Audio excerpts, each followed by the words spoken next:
Hello, and welcome to Surgeon General's build guide for the Eye of Winter brand recall Triggerbot Assassin in Path of Exile patch 3.22 Trial of the Ancestors. I assembled this build in the Softcore Trade League with the goal of creating a character capable of all content and with sufficient damage and defenses for farming Pinnacle and Uber bosses while having enough quality of life and speed for Delirium content and general mapping. This build guide covers the high investment version of the character. During the introduction, you will see a showcase of the character's capabilities playing in the background. This comprehensive build guide will also include an in-depth explanation of the mechanical interactions that we're using to enable our damage, the character's defenses, all gem setups, and an overview of the passive tree, a guide for gearing, and how to craft certain niche pieces, and an estimation of the build's budget. Feel free to use chapter markers to skip to sections of the guide that you're interested in. To give a broad overview of the character, the build revolves around leveraging several triggering mechanics to generate in excess of 5,000 projectiles per second, 1,700 of which are capable of shotgunning on single targets. To accomplish this, we chain several trigger events together, which are then doubled by our Triggerbots, resulting in multipliers to the number of skills that are executed with a single button press. To scale the damage of the individual projectiles, we choose the Assassin Ascendancy to build high crit chance and crit multiplier, and then get more multipliers from power charges. We're able to build significant recovery into the character by using instant life and energy shield leech and the large amount of hits per second. Defenses are accomplished with the standard Lore Weave Eternal Damnation package with capped suppression. This character is capable of completing all content in the game. The screen-wide projectile spam makes it suitable for both single target and clearing. The high elemental defenses, suppression, and recovery make for a relatively forgiving playstyle. On the negative side, however, achieving maximum single target DPS requires precise positioning of the character. Also, the excessive amounts of projectiles that we're generating can lead to frame drops and slowdowns, especially in delirious content. In my current version of the build, the biggest weakness of the character is its relatively low physical maximum hit. Don't expect to be able to tank Uber boss slams. Finally, this is a high investment version of the build. My current investment is Mage Blood plus about 300 Divines. A key interaction in the build is the Eye of Winter skill paired with returning projectiles from the Nimis unique ring. Eye of Winter is a skill which fires a single eye projectile from the character. The eye itself deals no damage, but as it travels, it releases shards which deal cold damage on hit. The eye will fire a total of 31 projectiles before dissipating. These projectiles are fired in a spiral outwards from the eye without any targeting. Each of these shard projectiles gains a more multiplier to their damage, up to a maximum of 200% by the time they dissipate. Finally, 8 of the shard projectiles are fired in a single, faster spiral at the end of the eye's travel time. To make the most of the skill, you want to be able to take advantage of these two end-of-flight synergies. This can be accomplished by using the unique ring Nimis. This ring provides some resistances, generic projectile damage, and attributes, but most importantly, it includes the line "Projectiles return to you." As a downside, Nimis forces all of your character's projectiles to be fired in random directions. This can be annoying on certain skills where you lose the ability to target, but since Eye of Winter fires projectiles in a wide spiral without targeting already, the downside is essentially negated. The returning projectile mechanic is very powerful on many projectile skills, but is even better on Eye of Winter because we can use the character's positioning to influence where the eye will dissipate, and therefore benefit from the end-of-flight mechanics on the skill. In order to have the Eye of Winter dissipate at the character and achieve maximum single-target DPS, the eye needs to have sufficient projectile speed so that it can travel out and back to the character prior to dissipating.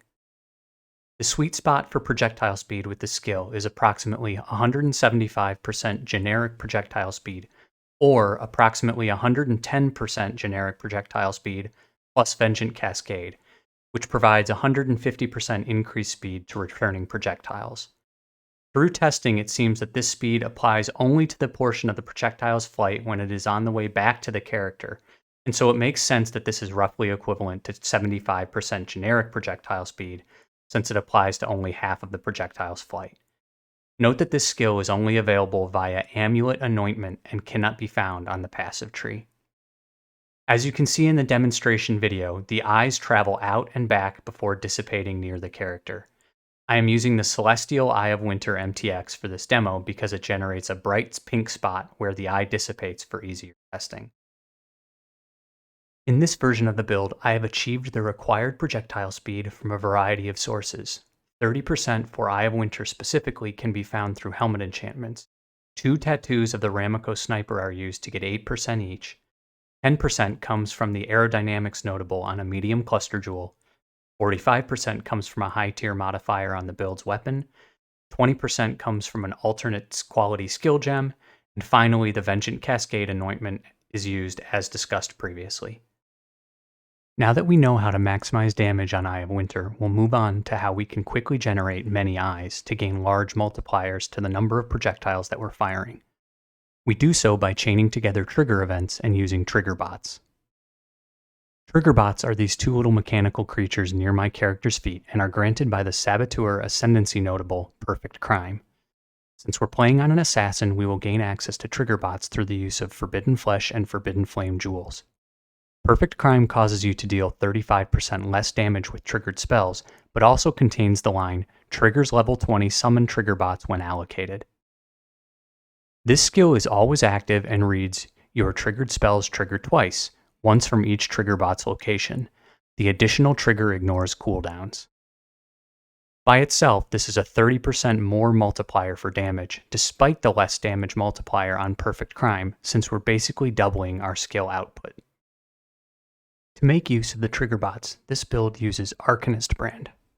Arcanist Brand attaches to enemies and, while attached, periodically activates to trigger any spells linked to it. We link Arcanist Brand to our Eye of Winter skill. This accomplishes two important things. First, Arcanist Brand forces the maximum range of any projectiles from linked skills to be 4.8 meters. This is critically important for our Eye of Winter and Nimis interaction, because at the end of that 4.8 meter range, the returning projectile from Nimis will activate, enabling the whole mechanic. Second, these activations count as triggers, which means that they are doubled by our Triggerbots. The result of this is that every activation of Arcanist Brand will produce 2 Eyes of Winter instead of 1. The brand will automatically reactivate while it is attached, creating more Eyes of Winter while we have only had to cast Arcanist Brand a single time. This provides excellent quality of life, and we get all of these build-enabling mechanics for just a small damage penalty. Taking this even further, we can multiply the number of brands, and therefore the number of eyes, by scaling our maximum number of brands. The character starts with a baseline of 3 maximum brands. We can get an additional 2 brands from the brand mastery on the passive tree, and then another 2 from the passive scale brand equity. This gives us a total of 7 maximum brands. Taking the Keystone Rune Binder lets us have a second brand attached to any given enemy, which doubles the creation rate of our Eyes of Winter. Since we're only able to have 2 brands attached to a single enemy, it would seem that the other 5 detached brands are wasted.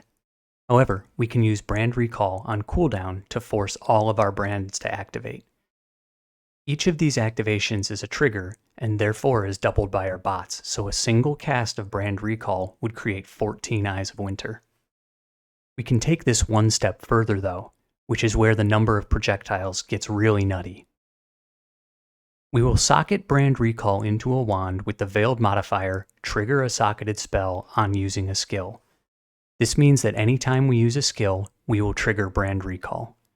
Since this is a trigger, the Triggerbots double the use of Brand Recall. Both of these Brand Recalls activates all 7 of our brands, which each trigger Eye of Winter, which is of course again doubled by our Triggerbots. Every one of those Eyes of Winter fires 31 shards each. This chain of trigger events is how we multiply the number of projectiles into the 1,000. Let's look at the math for how many shards we're creating. We'll split the analysis between shards created by attached brands and shards created by Brand Recall. Our activation rate for Arcanist Brand is 1.86 brand activations per second. We multiply this by 2 for our maximum number of attached brands, double it for our 2 Triggerbots, and then multiply by 31 shards per Eye of Winter. This comes out to us creating 230 shards per second from attached brands. Now let's look at our Brand Recall activations. By stacking brand recall cooldown recovery rate on the passive tree, getting alternate quality on brand recall, and supporting the gem with enhance, I was able to get the cooldown of brand recall down to 1.42 seconds. This translates into 0.72 brand recall triggers per second. We get a multiplier of 2 for triggering brand recall, a multiplier of 7 for our maximum number of brands, another multiplier of 2 for triggering Eye of Winter, and then a multiplier of 31 shards per eye, coming out to 625 shards per second. Together, this is a total of 855 shards per second. If we then use a level 21 Sniper's Mark curse, we can make each of these projectiles split on hit, leading to a maximum total of 5,130 shards per second. Please note that not all of these shards are able to shotgun even with returning projectiles. One thing that we need to keep in mind is that brand recall spends mana for each activated brand. When chain triggering like this, those mana costs can add up very quickly. If you run out of mana, your triggers will not occur. In order to solve this issue, I use Inspiration support with the alternate divergent quality. This support both reduces the mana cost and also provides crit chance and a more elemental damage multiplier. These are both excellent synergistic stats for the build. We get additional mana cost reduction by using a Militant Faith Timeless Jewel with the modifier Reduced Mana Cost per 10 Devotion. Finally, a flask with the reduced mana cost suffix is used with increased flask effect, enabled by Mageblood. With these three methods together, we're able to achieve 100% reduced mana cost on Arcanist brand and brand recall. This completely solves mana costs for our main skills, and by using an inspiration support without the alternate quality on another support skill, I am still able to generate inspiration charges. Having enabled the creation of thousands of shards per second, now all we need to do is scale the damage of the individual shards. Assassin has access to plenty of crit scaling on the Ascendancy, so it's a natural choice. It is straightforward to reach 100% crit chance and a respectable amount of critical strike multiplier. We also pick up the +1 power charge nodes on the tree and use the Inner Conviction Keystone from our Timeless Jewel to get a more spell damage multiplier per power charge. As discussed previously, we generate 5 inspiration charges to get their more elemental damage multiplier. We use 2 curses to reduce enemies' cold resistance and cause them to take increased projectile damage. Finally, we use 2 offensive auras, Hatred and Zealotry, for their more multipliers, as well as a Herald of Ice for the additional flat cold damage. The Herald also causes our enemies to explode, which helps significantly with our clear speed in maps. I will provide 2 damage estimates, one that gives the maximum theoretical DPS and one that gives a more realistic estimation. Here are my path of building configurations for the optimistic scenario. This assumes that all shotgunning shards hit on both exit and return, that the enemy is on low life, and that the enemy is standing on our brittle ground.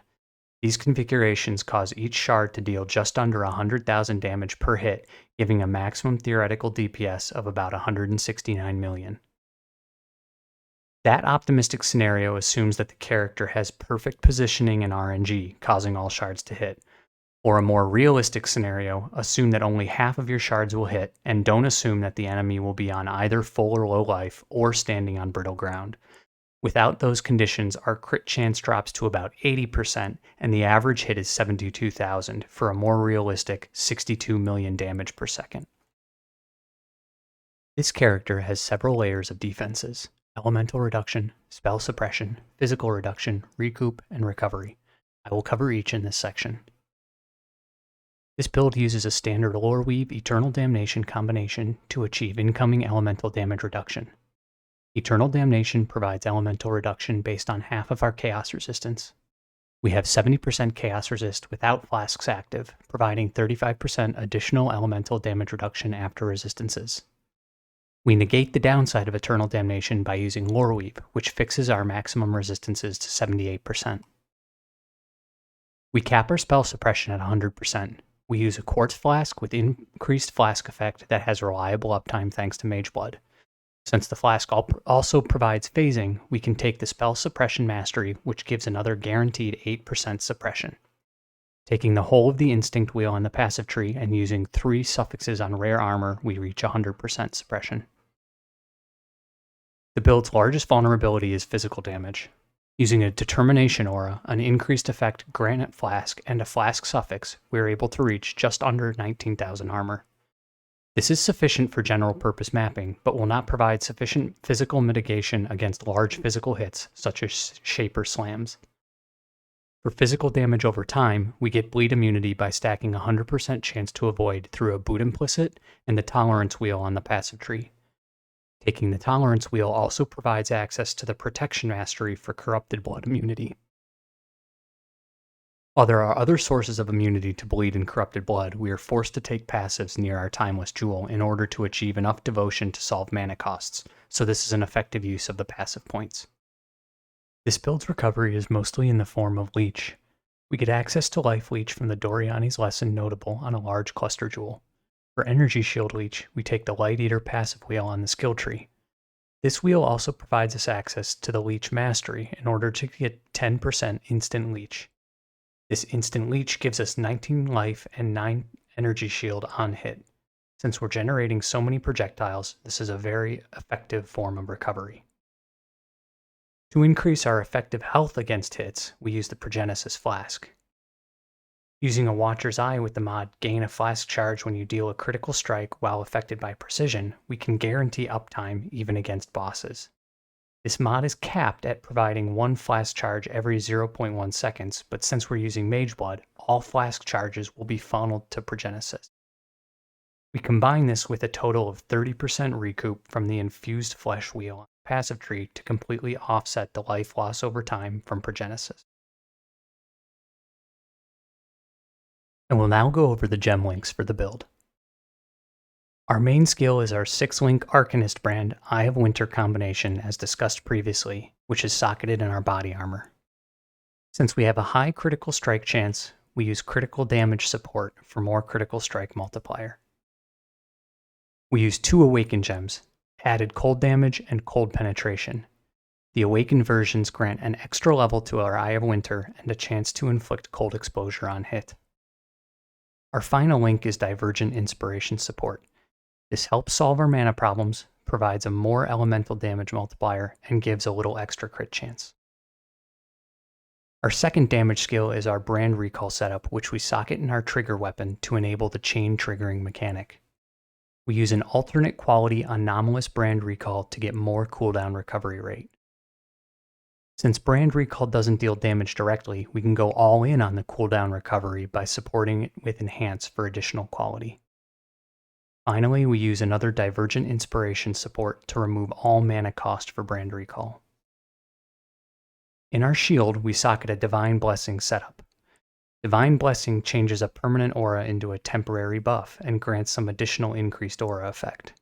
Since Hatred is our strongest offensive aura, we choose it for the increased effect. We again use Inspiration support to reduce the mana cost. We socket a series of support skills in our gloves. Our 2 offensive curses are self-cast, and we put them here. We also use Convocation, which recalls all minions that are following us. This is used to reposition our Triggerbots, which tend to wander away towards enemy packs. We again use Inspiration to lower mana costs for these 3 skills. However, importantly, we are using the regular quality instead of Divergent. This means that the mana cost for these skills will not be reduced all the way to 0. Our Convocation will cost 1 mana, and our Curses will cost 5 and 8 mana. Since we will be spending mana, these 3 skills will generate Inspiration charges on use. The Inspiration charges generated from these skills will provide the bonuses to our main damage skills. We will bind Convocation to our left mouse button so that it will be used on cooldown, making sure that our Triggerbots are well positioned and that we have full uptime on Inspiration charges. The rest of our sockets will be used to fill out auras and a movement skill. We'll need 2 level 4 Enlightens to afford mana reservation. We use Haste for a little bit of movement speed and some cast speed for quality of life. This could be swapped out for Grace for more survivability if needed. Our other permanent auras are Zealotry, Determination, Herald of Ice, and a level 1 Precision. The Precision is just used to gain the Flask Charge bonus from our Watcher's Eye.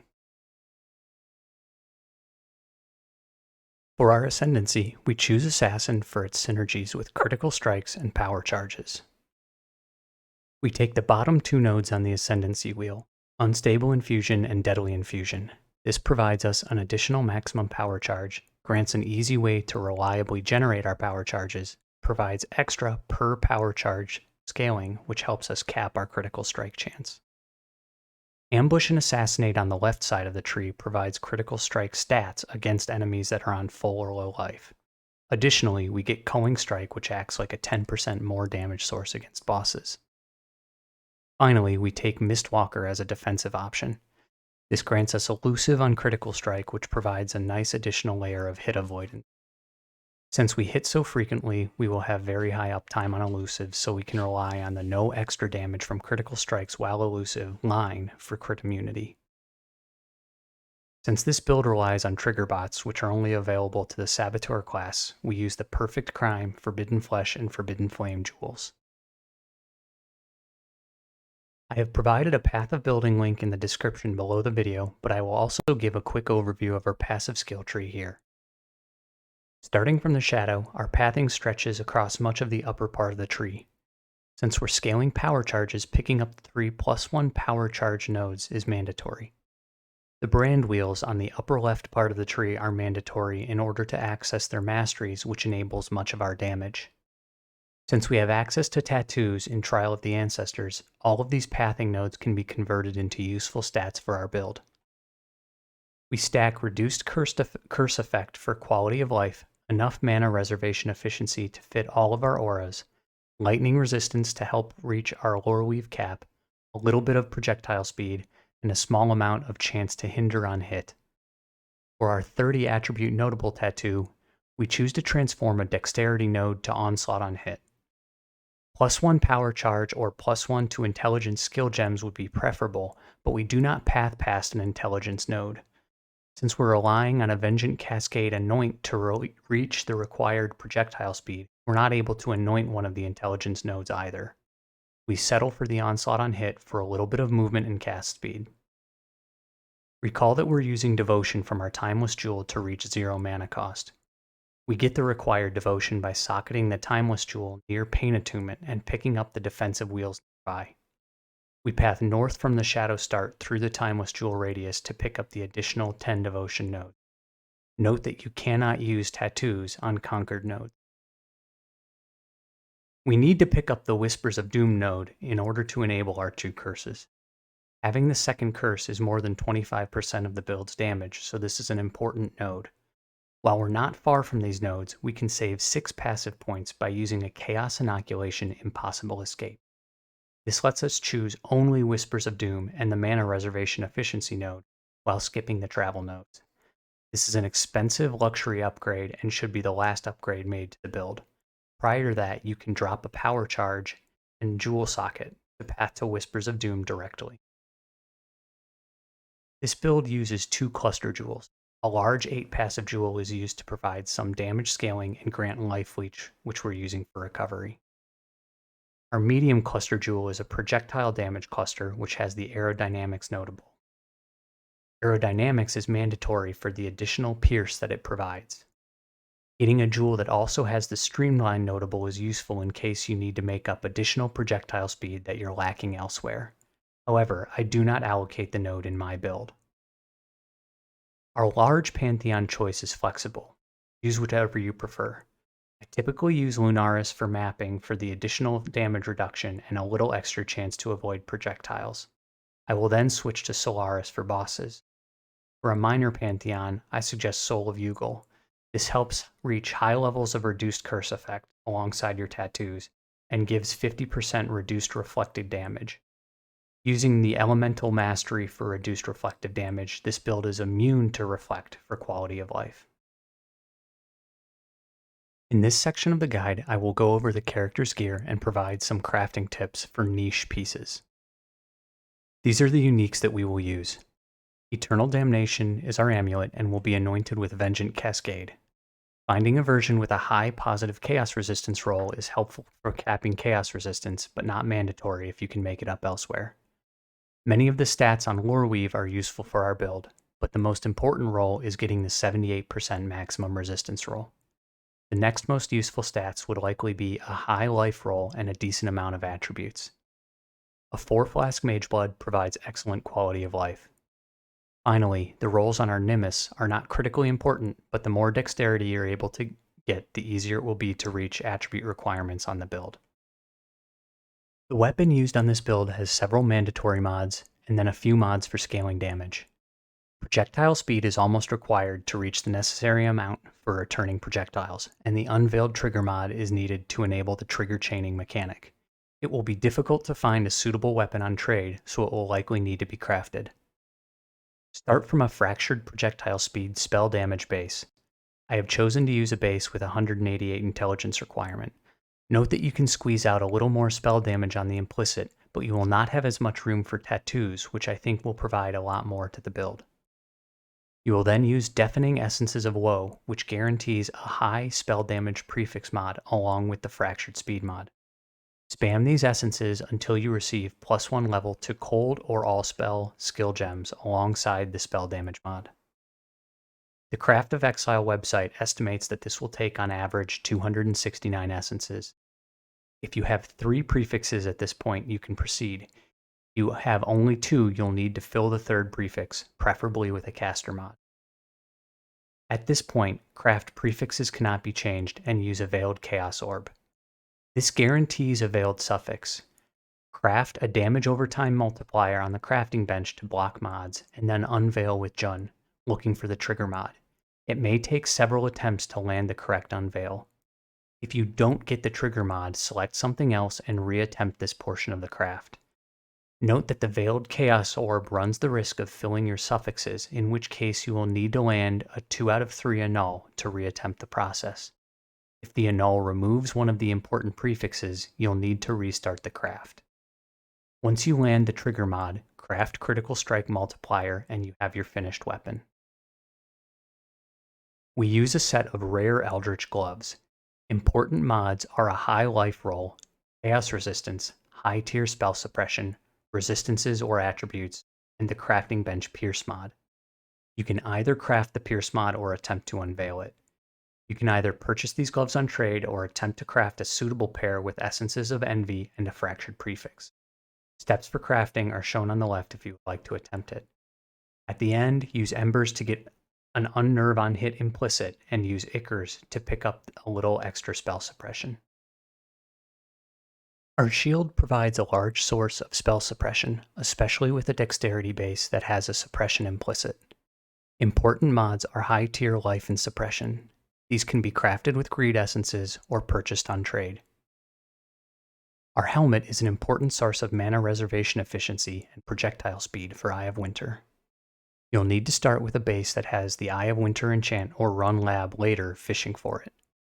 The best base will be a hybrid intelligence dexterity base for the small amount of energy shield and the option to roll suppression on the suffixes. Spam Deafening Essences of Loathing to guarantee increased mana reservation efficiency until you hit good suffixes. I settled for tier 1 resistance and attributes. You'll then use Eldritch Embers to make the Exarch dominant on the item and use Eldritch Chaos to reroll the prefixes looking for a high tier of life. Follow this up by crafting Fizz Taken as Fire on the bench. Then use Ichors to get a high tier of mana reservation efficiency on the implicits. The Exarch implicit is flexible. I have chosen increased damage per power charge. The boot slot provides resistances, suppression, life, and movement speed. I purchased my boots for 4 divines on trade, but they could be instead crafted using Envy Essences on a fractured suppression base. You'll need to use Embers to get the Brittle Ground implicit, which is very useful for reaching high critical strike chance on the build. In order to get complete bleed immunity, you'll need to use high tier Ichors to get at least 40% bleed avoidance. We have 1 ring slot open for a rare ring. This slot is very flexible. Use it to patch any gaps in your build. The ring I'm using is left over from another build. You do not need the Arcane Surge on hit implicit. I've chosen to focus on attributes in this slot to make more room for tattoos on the passive tree. Critical Strike Multiplier would likely be a more efficient suffix. For your crafted prefix, do not craft the % or flat reduced mana cost. This will brick the inspiration setup we have with our skills and prevent you from generating inspiration charges. Instead, craft flat added fire and cold damage. The cold damage will increase our main skill damage by a small amount, and the flat fire damage will make our critical strikes inflict ignite. These ignites will grant us the increased elemental damage from the Sadist Notable on our cluster jewel. For flasks, we use 4 magic flasks with the increased effect enchant and prefix. Our bases will be granite, quartz, diamond, and quicksilver. You can get the suffixes in any order, but you'll want a tier 1 shock avoidance suffix to enable ailment immunity with Storm Shroud, an increased armor suffix to scale physical mitigation, a tier 1 chance to avoid stun mods for stun immunity, and the reduced mana cost craft. You'll run the Quicksilver Flask 99% of the time, but swap in a similar elemental damage reduction flask like a Sapphire Flask when you run bosses. Our final pieces of gear are the unique jewels. We use the Forbidden Jewels, an Impossible Escape, and Militant Faith with reduced mana cost as discussed previously. A Watcher's Eye with the Flask Charge Generation mod is mandatory for unique flask uptime, but try to find one that also has other useful mods. Finally, use the Storm Shroud Jewel to transform our 100% chance to avoid shock into complete elemental immunity. Overall, I estimate that my current investment on the build is Mageblood plus approximately 300 Divines. I expect that you could purchase rare armors for 3 to 5 Divines each. Nimis has fluctuated between 12 and 20 Divines. Eternal Damnation will be 1 to 3 Divines depending on what rolls you look for. A well-rolled Lore Weave will be several Divines, but I have made a luxury upgrade to a double corrupted version with implicits. The build could likely be played without Mageblood at reduced power and quality of life, but I have not yet tested it. You will likely need to instead use Eldritch Battery to solve mana costs, since you will not be able to scale mana cost reduction on your flask and maintain high uptime. The build will also likely have to drop stun immunity and need to invest into ailment avoidance elsewhere other than flasks. Finally, another luxury upgrade is the Chaos Inoculation Impossible Escape. You can save approximately 100 Divines by manually pathing to Whispers of Doom and saving passive points on the tree elsewhere.